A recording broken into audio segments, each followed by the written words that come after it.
Shut up and sit down. A rolling stone gathers no moss.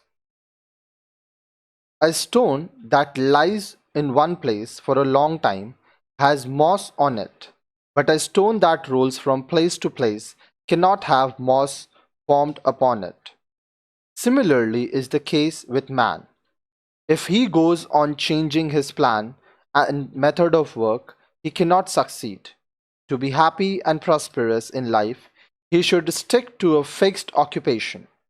Lawyers, doctors, and businessmen should not frequently change the place of occupation.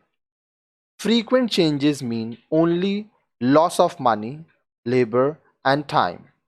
A man may not make rapid progress at first. He should stick to it. Then success will be his. A flying bird finds no shelter.